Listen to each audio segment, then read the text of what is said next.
I'm helping my daughter Grace heal from Lyme's disease and its symptoms, and there is hope.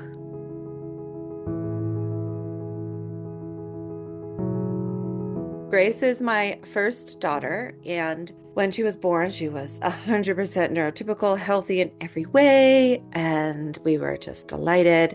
We moved to Long Island, New York, where my family is, and within a few years of living an outdoor lifestyle, she was bit by many ticks. When she was about 3 or 4, we started to notice some not so normal symptoms that I'd never dealt with as a child, and I didn't expect. The first was she would wash her hands in the winter and her wrists would get wet, and then she would break out in incredibly bad eczema. And anywhere she was damp, she was getting eczema, whether it was her collar or after a bath from her jammies, a wet pillow, like just from like wet hair. She was getting eczema, and we treated it, in any way we could, but it wouldn't go away. Mommy, why sometimes when you look at your hand, it looks so far away, but then you can touch your knee? I don't even know what she was talking about. She's 5 years old. And another night in the evening, she said, Mommy, why are you so stretched out and so tall? It's like your head is so high up in the air. And I said, that's odd. She can catch and throw a ball. She can skip. She can run. She can climb. She's happy. She isn't showing anything, but there's this weird thing where she sees stuff out of proportion. And the pediatrician said, I have no idea. And she did research, and she discovered a very rare disease called Alice in Wonderland, well, not disease, syndrome, that has no cure. And essentially, your perspective, the way your eye speaks to your brain, is out of whack. Now, prior to her coming to me with this, she sent me to have her vision looked at. She has 20/20 vision. And she sent me to get an EEG to look to make sure there wasn't anything like a tumor. Both of those came back fine. We did also go for an MRI, and everything came back fine. Her brain is normal. The problem was the way her eye was communicating to her brain, which is just nerves, synapses, and they were getting all confused. And the way that Lyme works is that it does eat away at the connective tissue, but the connective coverings on the nerves and how they connect. And so people end up with like arthritis in their joints and lower back pain. And because Lyme likes to eat away at the protective bits around the nerves. So everybody in my family who grew up with Lyme, so I have Lyme as well, ended up with, arthritis in their 60s and 50s. So she's 5 years old, and she's just bumping into everything. That was when we decided to move.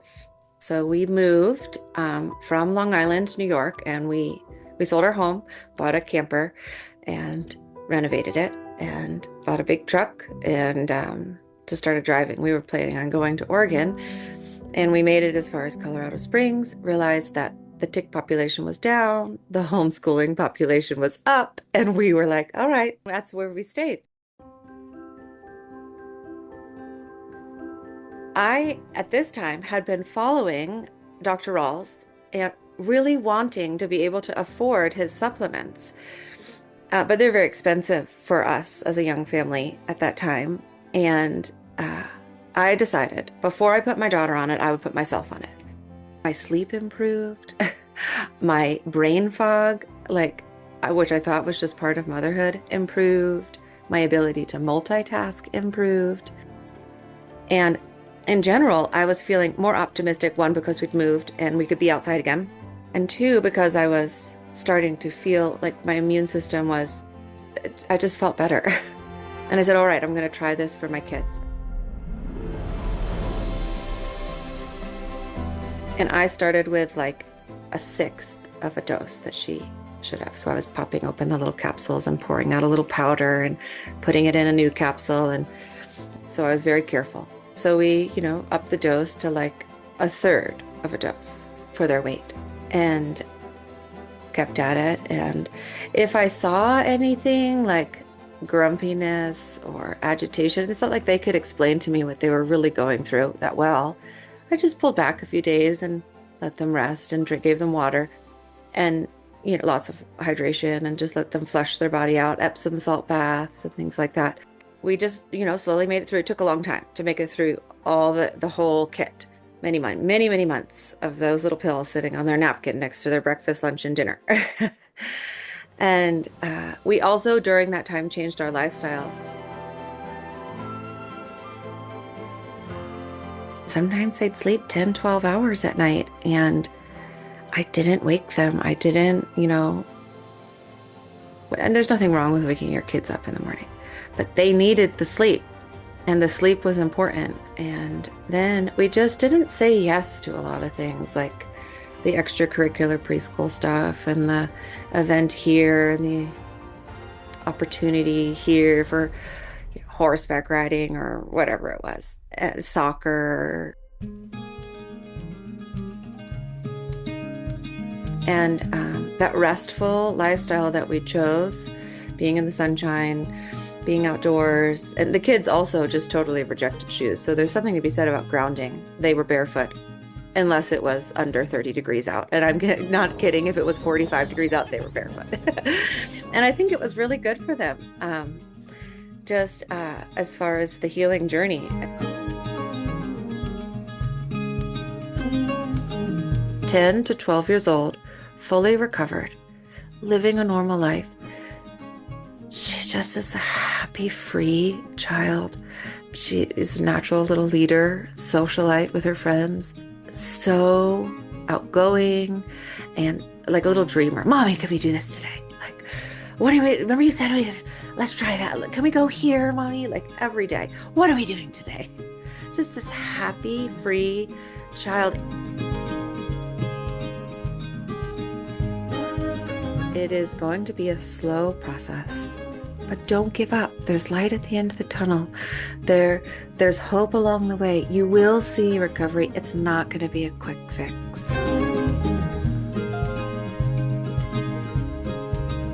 What felt so despairing actually turned to like hopefulness, just goodness. Our bodies want to heal. And it changed my mindset about raising children of just this like constant worrying to our bodies want to heal. God created our bodies to heal. Our bodies are amazing. We just need to support them and stop stressing.